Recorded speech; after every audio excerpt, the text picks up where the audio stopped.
Chapter number 4 द्विघात समीकरण। चलो लास्ट अपने लेक्चर 1 ની અંદર જાણશો એ રીતે દ્વિઘાત સમીકરણનું પ્રામાણિક સ્વરૂપથી આપણે બધા પરિચિત થયેલા। ફરીવાર પાછું એમને યાદ કરીએ તો દ્વિઘાત સમીકરણ જેનો દેખાવ ax નો square plus bx plus c બરાબર 0।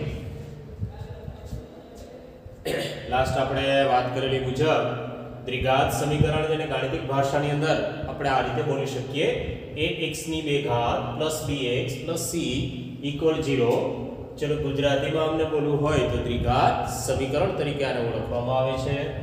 વિદ્યાર્થીઓ આની અંદર જોવા મળતી જે રાશિઓ પૈકી ચલ તરીકે કોણ છે તો કે x, ત્યારબાદ a, b અને c જે આપણી वास्तविक संख्याओं छे।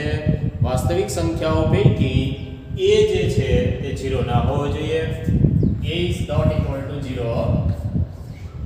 शा माटे 0 ना होय तो के जो अहींया 0 मूकवामां आवे तो आखुं पद छे ते 0 ना गुणक साथे कोईपण संख्याने गुणाकार करीए એટલે 0 रूपांतरित થઈ જાય તો આખું પદ 0 બની જાય તો બે ઘાત જ ના હોય તો એ દ્વિઘાત સમીકરણ તરીકે બનતું નથી।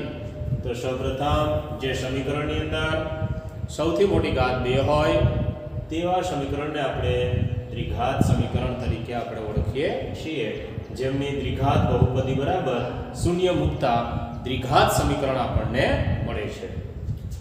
विद्यार्थीओ साथे साथे आपणे एमना उकेल माटेनी वात पण चर्चामां लेवानी छे। जे उकेल मेळववा माटे आपणे खास करीने अवयवीकरणनी रीत, पूर्णवर्गनी रीत અને સૂત્રની રીતનો સિદ્ધાંત પણ આપણે જાણકારીમાં લેશું। પરંતુ એ પહેલા આમના ઉદાહરણો કે દ્વિઘાત સમીકરણનું ઉદાહરણ એક આપણે લાસ્ટ લેક્ચરની અંદર બનાવેલું ઘણા બધા ઉદાહરણો નિર્મિત કરી અને ત્યારબાદ સ્વાધ્યાય 4.1 એમની અંદર જે ઉદાહરણ આપવામાં આવ્યા છે જે દાખલાઓના ભાગરૂપે એ દ્વિઘાત સમીકરણ છે કે નહીં એ ચકાસણી કરવાની છે। સાથે સાથે આપણે વાત કરેલી લાસ્ટ કે દ્વિઘાત સમીકરણ છે તે વર્ણનાત્મક રીતે જ્યારે શબ્દો વાક્યોમાં વિધાન આપેલું હોય અને એના પરથી આપણે એને આવી રીતે ગાણિતિક સ્વરૂપે સંખ્યાત્મક સ્વરૂપે આપણે એને નિર્મિત કરવાનું પણ શીખવાનું થાય। તો સૌપ્રથમ ઉદાહરણ બનાવવું હોય તો ચલો અહીંયા કોઈ પણ સંખ્યા 3 ચલ તરીકે x નો સ્ક્વેર એ જ રીતે b ની જગ્યાએ -5 મૂકીએ, c ની જગ્યાએ -11 = 0। જોઈ શકો બધા ઉદાહરણ બનાવવામાં માઈનસ નિશાની આખી લેવાની। b બરાબર કેટલા -5 એ જ રીતે c બરાબર -11 મૂકવામાં આવ્યા છે। આ a બરાબર તો જોઈ શકો બધા દ્વિઘાત સમીકરણનો ગમે તે આપણે ઉદાહરણ નિર્મિત કરવા હોય તે આપણે a, b અને c ના સ્થાને જુદી જુદી સંખ્યાઓ લઈ અને આપણે ઘણા બધા અસંખ્ય દ્વિઘાત સમીકરણ નિર્મિત કરી શકવાના ખરા। ત્યારબાદ વિદ્યાર્થીઓ જે રીતે આપણે દ્વિચલ સુરેખ સમીકરણની અંદર તમારે જ્યારે કોઈ પ્રશ્નો આવેલા એની અંદર કોઈ એક સંખ્યાના આટલા ગણા, કોઈ સંખ્યાના આટલા, કોઈ સંખ્યાનો આટલામો ભાગ, એ જ રીતે ઉંમરને અનુરૂપ, એ જ રીતે આપણે કોઈ ભૌમિતિકને અનુરૂપ જે સિદ્ધાંતો લાગુ પડે એના થોડા મહાવરો તરીકે જોઈએ આપણે। ઉદાહરણ તરીકે માનો કે કોઈ એક સંખ્યાના 5 ગણા તેને આપણે દર્શાવવું હોય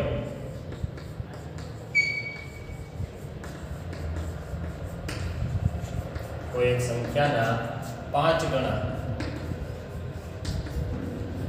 ગણા એટલે ગુણવાનું। હવે આપણે એ સંખ્યા જાણતા નથી એટલે એ સંખ્યાને આપણે સુધારી લેશું x। હવે એના 5 ગણા તો એને કેટલાય ગુણવાના તો કે 5 વડે। તો વિદ્યાર્થીઓ આપણે જ્યારે દ્વિઘાત સમીકરણ વર્ણનાત્મક હશે એટલે કે વિધાન સ્વરૂપે હશે તો ત્યારે કોઈને કોઈ સંખ્યાને અનુરૂપ આપણને આ રીતે 5 ગણાની જગ્યાએ બમણા, 2 ગણા, 3 ગણા, 7 ગણા, 11 ગણા એ કોઈ પણ અહીંયા શબ્દ જે મૂકે તો એ આપણે જે સંખ્યા જાણતા નથી અને આપણે x તરીકે ધારણા લઈ અને જેટલા ગણા કે એના વડે એને ગુણી આપશું। ચલો એ જ રીતે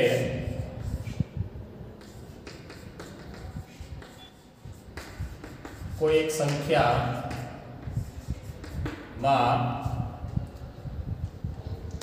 7 ઉમેરતા ચલો આને આપણે ગાણિતિક રૂપે કોઈ એક સંખ્યામાં 7 ઉમેરતા આ વિધાન જે લખવામાં આવ્યું એને ગણિતની ભાષામાં વ્યક્ત કરવું હોય તો કોઈ એક સંખ્યા એટલે આપણે x એમાં 7 ઉમેરવા એટલે પ્લસ કરવા. ચલો એ જ રીતે બાદ કરવાની વાત હોય એ રીતે ભાગાકાર ભાગ હોય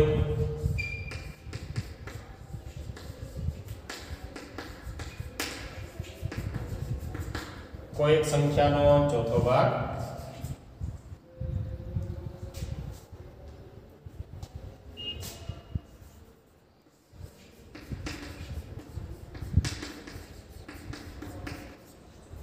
કોઈ એક સંખ્યાનો ચોથો ભાગ તો x ભાગ્યા 4 આ રીતે. એ જ રીતે બાદબાકીના સંદર્ભમાં કે કોઈ સંખ્યામાંથી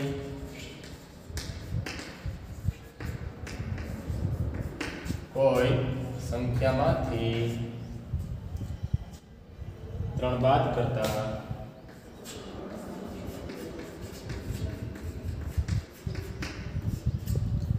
કોઈ સંખ્યામાંથી 3 બાદ કરતા તો કોઈ સંખ્યા એટલે x એમાંથી 3 બાદ કરો એટલે x - 3. તો આ રીતે વિદ્યાર્થીઓ સંખ્યાના સંદર્ભની અંદર ગણા કે તો ગુણાકાર લેવાનો છે, ઉમેરવાની વાત ત્યારે વધુ કે અથવા ઉમેરવાનું, વધુ અથવા ઉમેરવાનું તો પ્લસ કરવાના છે. ત્યારબાદ ભાગની વાત આવે એટલે છેદમાં ભાગાકાર સ્વરૂપે મૂકશું અને ઓછા અથવા બાદ અહીંયા બાદની જગ્યાએ શબ્દ યાદ રાખજો ઓછા કરતા 3 ઓછા કરતા તો પણ ત્યાં x - 3 એ રીતે આપણે વિધાન સ્વરૂપે જે આપેલી બાબત એને ગાણિતિક ભાષામાં આ રીતે આપેલ ચેપ્ટરની અંદર જે કૂટ પ્રશ્ન સ્વરૂપે જે દ્વિઘાત સમીકરણ હશે એને આપણે ગાણિતિક સ્વરૂપમાં રૂપાંતરિત કરવા માટે આમની જરૂર પડશે. ચલો એ જ રીતે ઉંમરના સંદર્ભની અંદર માનો કે કોઈની હાલની ઉંમર છે x એની 5 વર્ષ પહેલાની ઉંમર અને 5 વર્ષ પછીની ઉંમર. તો પહેલા એટલે આગળ માનો કે કોઈ એક વિદ્યાર્થી છે 10મા ધોરણનો વિદ્યાર્થી એમની અત્યારે હાલની ઉંમર છે માનો કે 15 વર્ષ છે. હવે એમને એ વિદ્યાર્થીને આપણે પૂછીએ કે ભાઈ ચલો તારી 5 વર્ષ પહેલાની ઉંમર કેટલી હતી તો એ શું જવાબ દેવાનો તો કે 10 વર્ષ. તો એણે શું ગાણિતિક રીતે શું કરેલું તો કે 15 - 5 એટલે એને જવાબ મળી ગયો. અત્યારે હાલની ઉંમર એની કેટલી છે તો કે 15 વર્ષ જ છે. તો હવે એની 5 વર્ષ પહેલાની ઉંમર જાણકારી લેવી હોય તો એ શું કરવાનું તો કે 15 - 5 એટલે એને 10 વર્ષ મળશે. એ જ રીતે એ જ વિદ્યાર્થીને ફરી પાછો પ્રશ્ન તરીકે આમ પૂછવામાં આવે કે ભાઈ તારે 5 વર્ષ પછી ઉંમર કેટલી થશે તો એ શું કરશે તો કે 15માં 5 ને ઉમેરી દેતા એને 5 વર્ષ પછીની ઉંમર એ બોલવાનો 20 વર્ષ. તો આ રીતે કોઈ પણ કૂટ પ્રશ્નની અંદર ઉંમરના સંદર્ભની અંદર પહેલાની ઉંમર જ્યારે જાણવાની વાત બને ત્યારે આપણે એ જેટલા વર્ષ હોય એ વર્ષને આપણે માઇનસ કરશું અને પછી જે ઉંમર જાણવાની વાત બને તો એમાં એટલા વર્ષ આપણે એને પ્લસ કરશું હાલની ઉંમરમાં. તો વિદ્યાર્થીઓ ઉંમરના સંદર્ભના દાખલાઓ જે કાંઈ પણ આવે એમાં પહેલા અને પછી, પહેલા હોય તો માઇનસ, પછી હોય તો પ્લસ કરવાના છે. તો ચલો આપણે કોઈ એક વ્યક્તિની 2 વર્ષ પહેલાની ઉંમર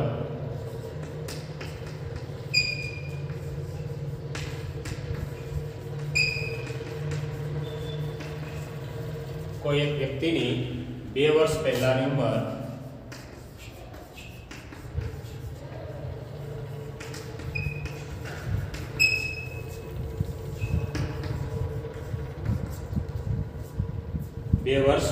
કોઈ એક વ્યક્તિની 2 વર્ષ પહેલાની ઉંમર તો અત્યારે ખબર નથી આપણે એની હાલની એટલે x અને x - 2 આટલા વર્ષ x - 2 વર્ષ. ચલો એ જ રીતે છઠ્ઠા નંબર ઉપર કોઈ એક વ્યક્તિની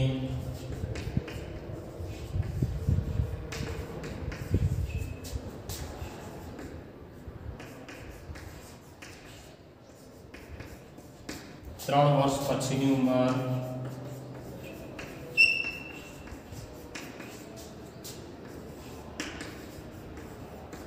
તો શું કરવાનું હાલની ઉંમર એમાં 3 વર્ષને પ્લસ કરવાના x + 3. વિદ્યાર્થીઓ દાખલાઓની અંદર જ્યારે પહેલાની ઉંમર આવે તો માઇનસ કરશું આપણે અને પછી આવે તો એટલા આપણે પ્લસ કરવાના છે. હાલની ઉંમર આપણને ખબર નથી એટલે x તરીકે ત્યાં ધારણામાં લીધેલી. તો ઉંમરના સંદર્ભના દાખલાઓમાં આ સિદ્ધાંત છે તે ચોક્કસપણે આપણે ઉપયોગ લેવાનો. ચલો એ જ રીતે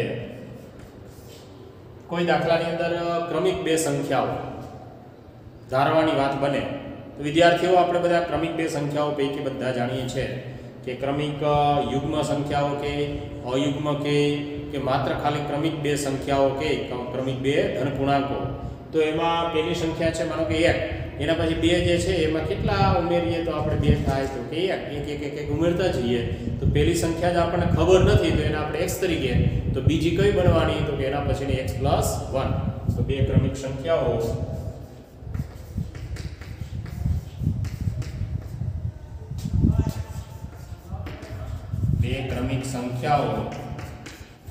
ધારણા લેવાની જ્યારે વાત બને ત્યારે પહેલું છે x અને બીજું છે x + 1. આ રીતે x અને x + 1. તો વિદ્યાર્થીઓ બે ક્રમિક સંખ્યાઓ x અને x + 1 આ બે ધારણાની અંદર આપણે લેવાની બને છે. ચલો એ જ રીતે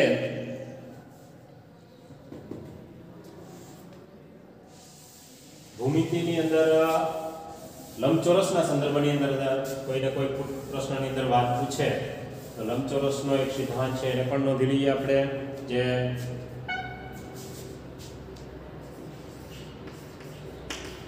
લંબચોરસની પરિમિતિ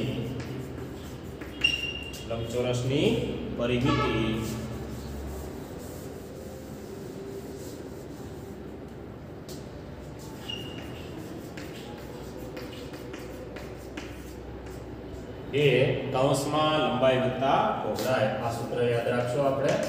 એમાં લંબાઈ અને પહોળાઈનો સંદર્ભ જે સંબંધ આપેલો હોય એને અનુરૂપ આપણે મેળવવાનો. આ સૂત્ર યાદ રાખશું. આપણે આજે 9 નંબરનું જે છે લંબચોરસનું ક્ષેત્રફળ એનો ઉપયોગ વધારે કરવાનો રહેશે. આમાં લંબચોરસનું ક્ષેત્રફળ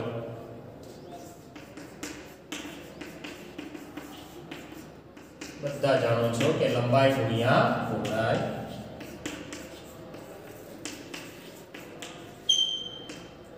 લંબાઈ ગુણ્યા પહોળાઈ આ સૂત્રનો ઉપયોગ લેવાનો છે. વિદ્યાર્થીઓ આવા તો કોઈ ચોરસના સંદર્ભમાં હોય તો એના સૂત્ર આપણે યાદ રાખશું કે લંબાઈનો વર્ગ. એ જ રીતે કાટકોણ ત્રિકોણનું હોય તો 1/2 પાયો ગુણ્યા વેધનું સૂત્ર આપણે લગાડવાનું રહેશે, અથવા કાટખૂણો બનાવતી બંને બાજુની લંબાઈના ગુણાકારથી અડધું. આ રીતે પણ આપણે યાદ રાખી શકીએ છીએ. ચલો એ જ રીતે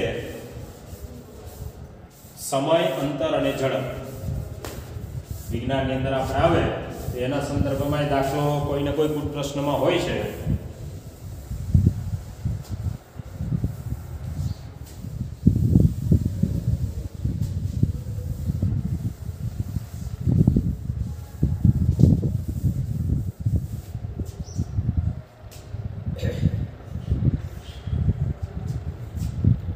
કાટકોણ ત્રિકોણના સંદર્ભમાં દાખલો હોય તો એ પણ નોંધી લઈએ. કાટકોણ ત્રિકોણનું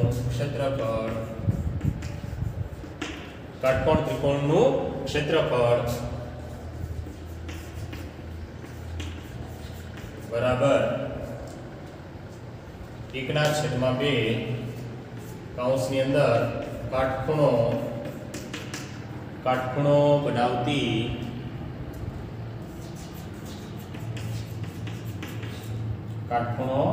બનાવતી બંને બાજુ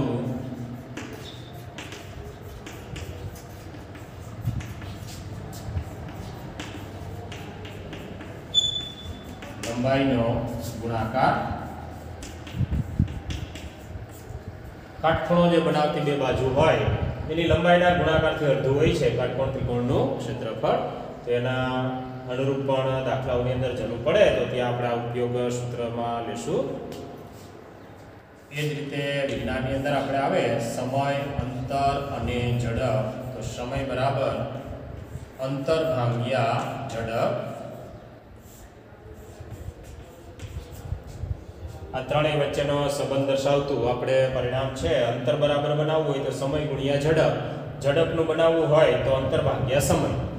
સમયના સંદર્ભમાં દાખલા વધારે હોય છે, તો અંતર ભાગ્યા ઝડપ કરવામાં આવે એટલે સરળતાથી આપણે કેટલા સમયની અંદર એ સ્થાને આપણે પહોંચી શકીએ એ આપણે સરળતાથી મેળવી શકીએ છીએ.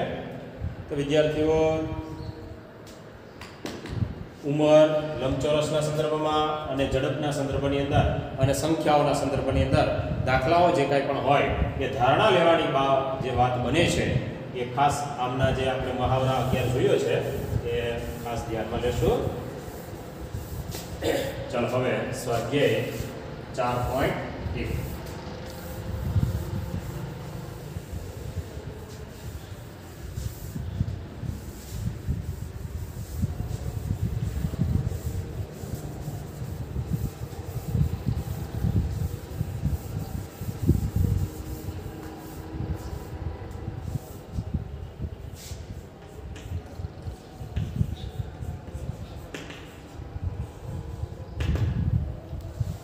ઉદાહરણ પહેલું ને બીજું છે આપણે લેસનમાં રાખશું. સ્વાધ્યાય 4.1 દાખલા નંબર પહેલો.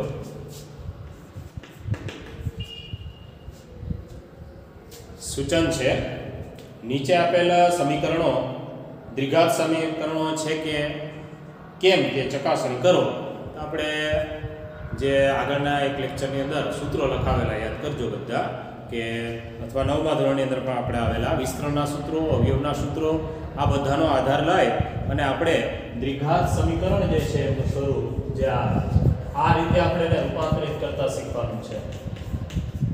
જો આવું બને તો આપણે કહી શકીએ કે દ્વિઘાત સમીકરણ છે, અને જો આ સ્વરૂપે નિર્મિત ના થાય તો એ દ્વિઘાત સમીકરણ નથી. તો ચલો એમાં ફર્સ્ટ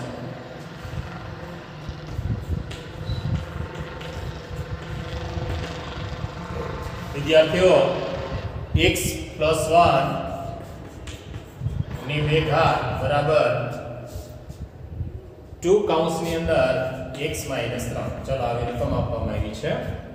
હવે આ જે આપવામાં આવેલી રકમ એને આ સ્વરૂપે રૂપાંતરિત થાય કે નહીં તો એ દ્વિઘાત સમીકરણ છે, અને જો નહીં થાય તો એ દ્વિઘાત સમીકરણ નથી. તો ચલો સૌપ્રથમ 2 ઘાત એનું વિસ્તરણ કરીએ તો x² બે સાથે 2 નો ગુણાકાર, 1 નો વર્ગ એટલે 1 બરાબર 2x 2 તેરી 6. ચલો હવે એને આપણે આ બાજુ લેશું બેયને, પેલા વ્યાપકની સાથે સરખામણી કરવા માટે. બે આ બાજુ આવે એટલે બે વિરોધી બને ગયા. આ માઈનસ છે એટલે પ્લસ બરાબર 0. ચલો આ સજાતી અને વિરોધી નિશાની વાળા બે પદ એટલે 0 બની જશે. તો આપણે એને 0x + 7 બરાબર 0. ચલો આ થઈ ગયું આના જેવું. સાથે સરખાવતા દ્વિઘાત સમીકરણ છે, અથવા ax² + bx + c સાથે ના પ્રમાણિત સ્વરૂપ સાથે સંબંધ ધરાવતું સમીકરણ આપણને મળે છે, માટે દ્વિઘાત સમીકરણ છે.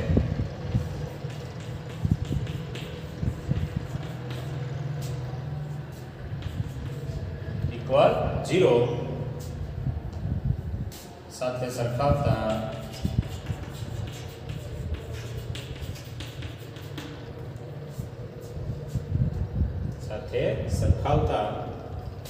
આપેલ સમીકરણ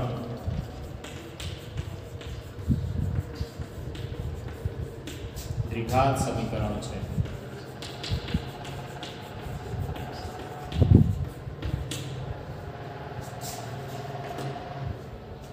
ચાલો જોઈ શકો a, b અને c, અને સૌથી મોટી ઘાત કેવી છે? 2 છે, માટે દ્વિઘાત સમીકરણ છે. ચલો એ જ રીતે દાખલા નંબર બીજો લેશનમાં રાખીએ.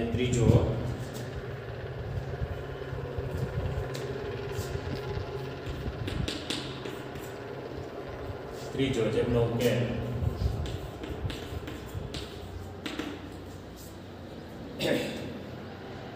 x - 2 અને x + 1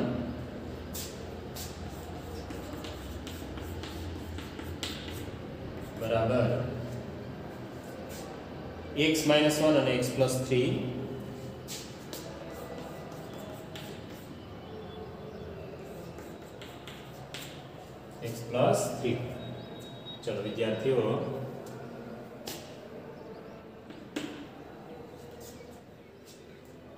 બેનો ગુણાકાર સીધું વિસ્તરણ કરી નાખીએ. આનો આની સાથે ગુણાકાર, પછી આનો આની સાથે, અને ડાયરેક્ટ સીધું વિસ્તરણ કરવું હોય તો પણ પહેલા પદનો વર્ગ પછી સીધું જ આવે એટલે -x અને -2 આવું થઈ જશે સીધું. x નો સ્ક્વેર પછી 1 -2x એટલે -2x માંથી x એક જાય એટલે -x, -2 + 1 એટલે -2 બરાબર x નો વર્ગ + 2x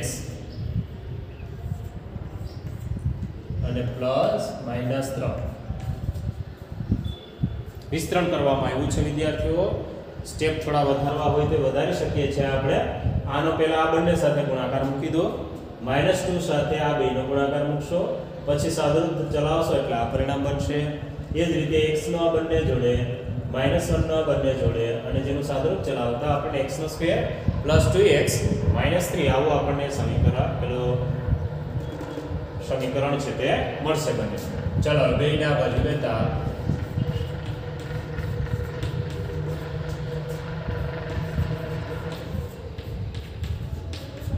બધા પદો આ બાજુ સજાતી જોડ, આને આ બાજુ લીધા એટલે માઈનસ, આ 2x છે આ બાજુ આવ્યો એટલે -2, -3 આ બાજુ આવ્યો એટલે +3. ચલો અહીંયા બે સજાતી વિરોધ એટલે ઉડી જશે એટલે 0 બની જવાનો સીધો. 0x નો વર્ગ, આ બે -3x અને +1 બરાબર 0. ચલો તો આ જે છે એ x નો સ્ક્વેર + bx + c પ્રકારનું સમીકરણ નથી, માટે આપેલ સમીકરણ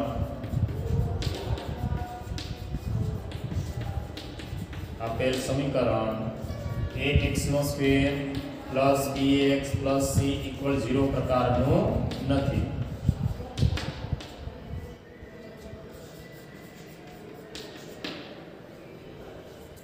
જે આપેલ સમીકરણ મળ્યું એ આવા પ્રકારનું નથી, માટે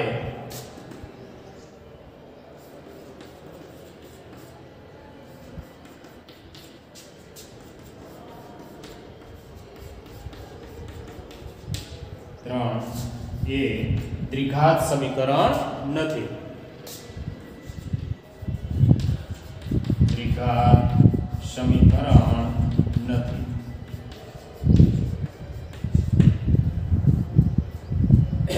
આ રીતે વિદ્યાર્થીઓ સરળતાથી આપણે જોઈ શકીએ કે દ્વિઘાત સમીકરણ છે કે નથી એ જાણકારી લેવા માટે આપેલ સમીકરણને આપણે પ્રમાણિત સ્વરૂપની અંદર લઈ જવાનું છે. જો એના પ્રમાણિત સ્વરૂપની સાથે સુસંગત થાય તો એ દ્વિઘાત સમીકરણ છે, અને જો એમના જેવું ના બને તો એ દ્વિઘાત સમીકરણ નથી.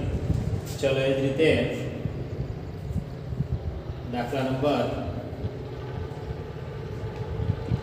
5મો અને 6ઠ્ઠો લઈએ આપણે. 6ઠ્ઠા નંબરનો દાખલો. 8 દાખલા છે, 4 કરીએ અને 4 લેસનમાં રાખશું.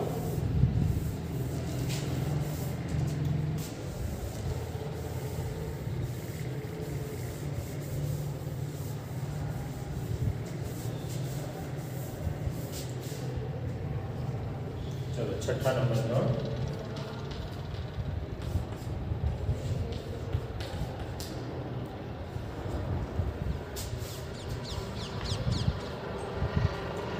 રકમ આપવામાં આવી છે x નો સ્ક્વેર + 3x + 1 = x - 2 એની બે ઘાત, x - 2 ની બે ઘાત, x ની બે ઘાત 3x + 1 અને x - 2 ની બે ઘાત. ચલો વિદ્યાર્થીઓ સૌપ્રથમ આનું વિસ્તરણ કરશું આપણે. આ જે છે એને તો એમાં કોઈ ગાણિતિક ક્રિયા લગાડી શકાય એવું નથી. પહેલા કૌંસની ક્રિયાને છોડી આપીએ. એને છોડવા માટે અહીંયા જે બે ઘાત એમનું વિસ્તરણ કરશું આપણે સીધું. ચલો અહીંયા x ની બે ઘાત + 3x + 1 = પહેલા પદનો વર્ગ -2 સાથે બેનો ગુણાકાર અને -2 નો વર્ગ એટલે 4. જો આના અવયવ આ થાય x - 2 નો વર્ગ, પહેલાનો વર્ગ ઓછા 2 સાથે 2 નો ગુણાકાર એટલે 2 × 4x અને 2 નો વર્ગ એટલે કેટલા 4. ચલો હવે બધા પરિણામને સામે લઈ જશું આપણે. સીધા x² - x² + 3x + 4x + 3 4 = 0. ચલો આ બે 0 બની જશે પહેલાની જેમ જ આગળ. તો 7x - 3 = 0. તો આ થયું આપણું આપેલ જે સમીકરણ એનું સાદુરૂપ દેતા આવું પરિણામ મળે છે, જેમાં બે ઘાત નથી, એટલે કે x² + bx + c = 0 પ્રકારનું સમીકરણ નથી. x² + bx + c = 0 આપેલ સમીકરણ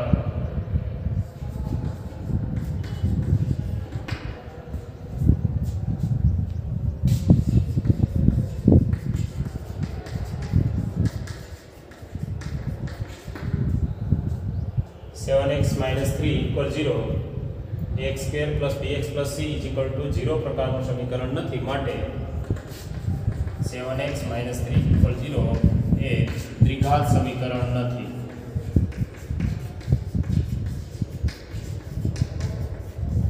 દ્વિઘાત સમીકરણ નથી. દ્વિઘાત સમીકરણ છે તે નિર્મિત થતું નથી વિદ્યાર્થીઓ. ચલો તો સરળતાથી જોઈ શકો. ચલો હજી એક દાખલો પસંદ કરીએ આપણે. એના પછીનો 7મા નંબરનો.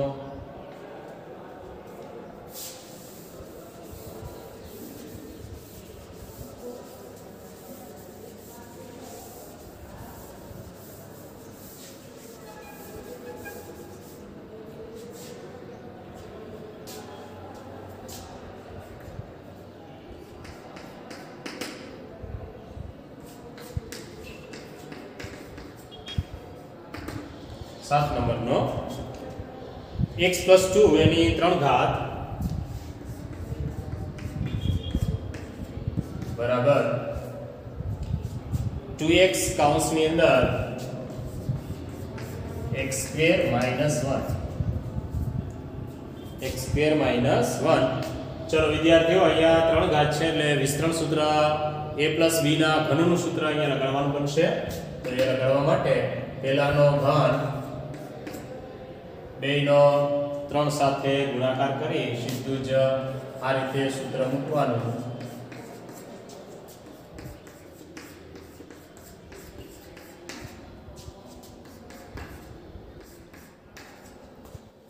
આનું વિસ્તરણ જો આ લગાડવામાં આવ્યું છે. a ઘન + 3a² b + 3ab² + b ઘન એ રીતે. ચલો = 2x ની 3 ઘાત -2x. આને અંદર લઈ ગયા છે એટલે 2x ની 2 ઘાત x ના વર્ગ સાથે એટલે 2x ની 3 -2x. ઉપરનું સાદુરૂપ ચલાવીએ એટલે x ની 3 વત્તા 3 દુને 6x નો વર્ગ 12x પ્લસ 8 2 ની 3 ઘાત એટલે કેટલા 8. આ બે પદને આપણે એમણમ લખીએ છીએ. ચલો હવે બે પદને જ્યાં જોડી બને ત્યાં લઈ જશું. તો x ની 3 ઘાત માઈનસ 2x ની 3 ઘાત પ્લસ 6x નો વર્ગ plus 12x plus 2x plus 8 = 0. ચલો આટલું પદાવલીના જે બહુપદી આ બાજુ બને છે એના પદ આટલા મળે છે અને સમીકરણ આ સ્વરૂપે. તો આ બેની બાદબાકી લેતા -x ની 3 ઘાત 6x ની 2 ઘાત આ 14x પ્લસ 8 બરાબર 0.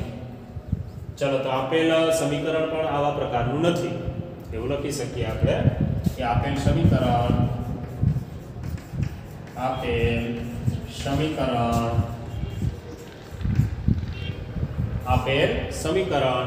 ax ની 2 ઘાત plus bx plus c equal 0, કારણ કે અહીંયા સૌથી વધારે ઘાત કઈ મળે છે જો આ 3, એટલે આપેલ સમીકરણ x ની 2 ઘાત plus bx plus c equal to 0 પ્રકારનું નથી.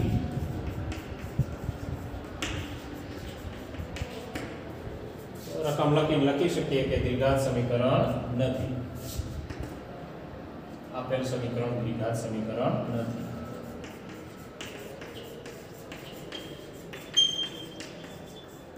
આપેલ સમીકરણ દ્વિઘાત સમીકરણ નથી. દ્વિઘાત સમીકરણ નથી. વિદ્યાર્થીઓ જોઈ શકો બધા સરળતાથી દ્વિઘાત સમીકરણ છે કે નહીં એને ઓળખવા માટે સરળતાથી આપણે જે દાખલાઓ જોયા છે એમાં સાદુરૂપ દય અને જો પ્રામાણિક સ્વરૂપ ax² + bx + c = 0 સાથે જો સંબંધ ધરાવતું અથવા એના જેવું એના સુસંગત મળે તો એ દ્વિઘાત સમીકરણ છે, બાકી નથી. વિદ્યાર્થીઓ દાખલા નંબર ફર્સ્ટ એમાં 8 દાખલા પૈકી 4 કરેલા છે.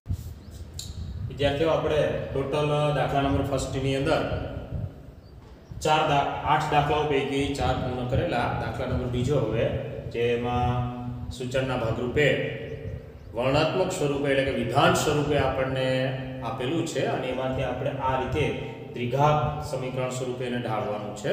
તો ચલો વિદ્યાર્થીઓ એમાં 4 દાખલાઓ છે. પૈકી દાખલા નંબર બીજો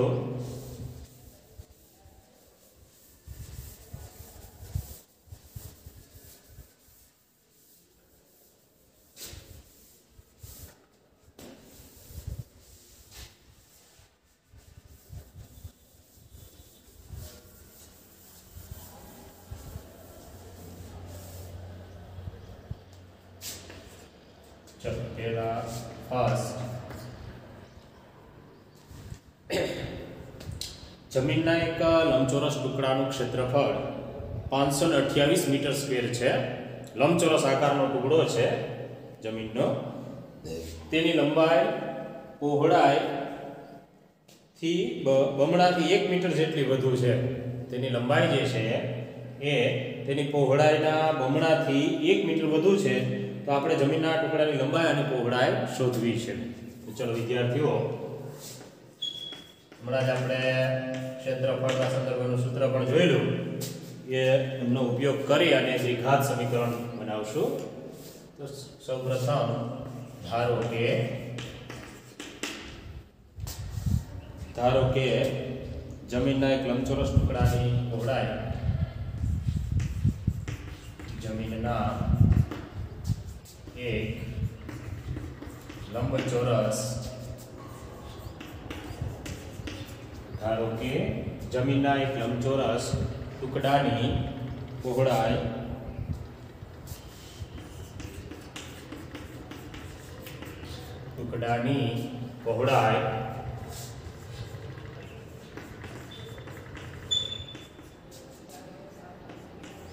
x મીટર ધારી લેશું. ચલો તો એની લંબાઈ માટે લંબાઈ બની જશે તો કે આની અંદર વિધાન આપવામાં આવ્યું છે પહોળાઈના બમણાથી 1 મીટર વધુ. તો પહોળાઈના બમણા એટલે કે 2 વડે ગુણી આપશું પહોળાઈને.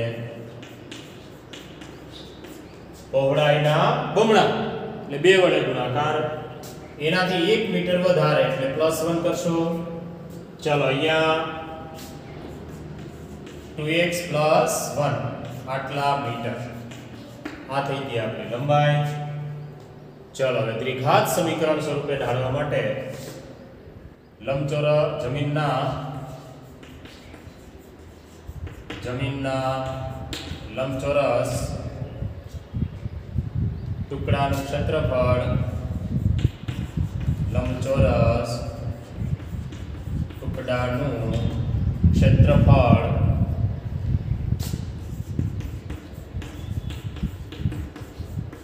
બરાબર તો કે 528 મીટર સ્ક્વેર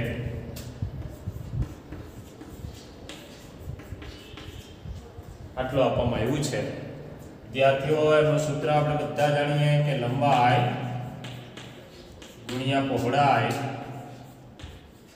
કરવામાં આવે તો કોઈ પણ લંબચોરસ આકારનું ક્ષેત્રફળ છે તે મેળવી શકીએ એના બરાબર 528. ચલો લંબાઈ 2x + 1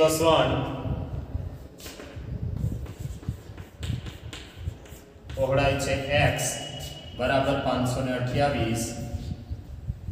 x વડે આને ગુણી નાખો એટલે 2x નો વર્ગ પ્લસ x 528 ને આ બાજુ લેશું એટલે 2x નો વર્ગ પ્લસ x માઈનસ 528 0. આ થઈ ગયું આપણું દ્વિઘાત સમીકરણ.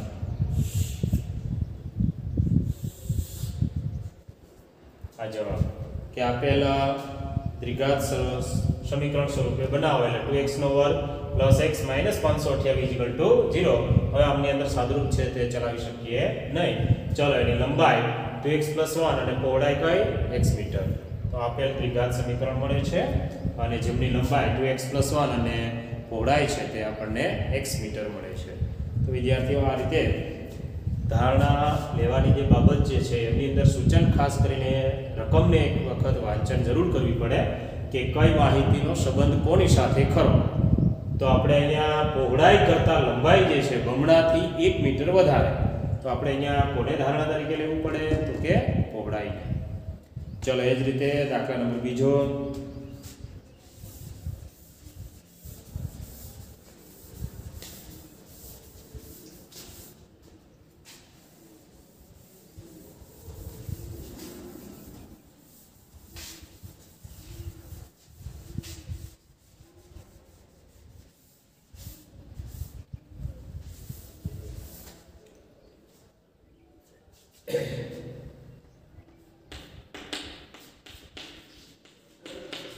બીજાનો બીજો રકમ આપવામાં આવી છે. બે ક્રમિક ધન પૂર્ણાંકોનો ગુણાકાર 306 છે. તો આપણે આ પૂર્ણાંક શોધવા છે. તો સૌપ્રથમ ધારો કે બે ધન પૂર્ણાંકો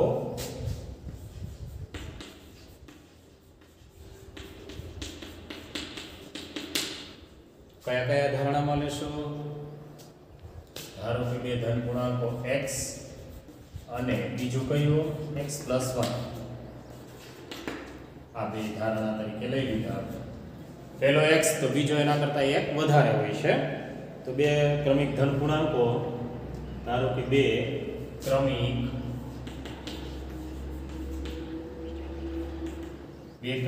ધન પૂર્ણાંકો x અને x + 1 છે. તો હવે બંને ક્રમિક ધન પૂર્ણાંકોનો ગુણાકાર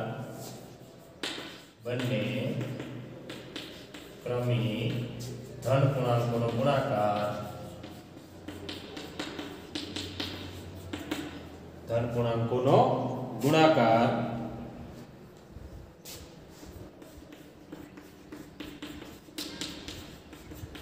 306. ચલો તો એને આ જે વિધાન છે એને હવે ગાણિતિક રીતે કરીએ તો પહેલો ધન પૂર્ણાંક અને આ બીજો બેનો ગુણાકાર અને ઇન્ટુ = 306. ચલો હવે x ને અંદર લઈ અને ગુણાકાર આપીએ. x ની 2 ઘાત પ્લસ x = 306. x ગુણ્યા x એટલે x નો વર્ગ, x ગુણ્યા 1 એટલે x. 306 ને હવે આ બાજુ લેશું. x નો વર્ગ પ્લસ x માઈનસ 306 બરાબર 0. આ થઈ ગયું આપણું દ્વિઘાત સમીકરણ. માંગેલ દ્વિઘાત સમીકરણ છે. તો આ રીતે આપણે સરળતાથી જે ધારણા લેવાની જે બાબત છે એ ચોક્કસપણે ધ્યાને લઈ અને આપણે તૈયાર કરી શકીએ. વિદ્યાર્થીઓ બીજા દાખલામાં ટોટલ 4 દાખલાઓ છે. હજી આગળના લેક્ચરની અંદર એ બંને દાખલાઓ પણ આપણે ધ્યાનપૂર્વક લઈ અને દ્વિઘાત સમીકરણ બનાવશું. પરંતુ આ લેક્ચરની અંદર ખાસ આપણે દ્વિઘાત સમીકરણ જે બનાવતા શીખેલા છે અને પ્રમાણિત સ્વરૂપથી પરિચિત થયા અને 2 દાખલાઓ આપણે જોયા કે જે વર્ણનાત્મક એટલે કે વાક્ય સ્વરૂપે હતા એને આપણે દ્વિઘાત સમીકરણ સ્વરૂપે બનાવતા શીખેલા. આગળના લેક્ચરમાં હજી આગળ વધશું આપણે. આના 2 દાખલાઓ બાકી છે, ત્યાંથી આગળ વધશું.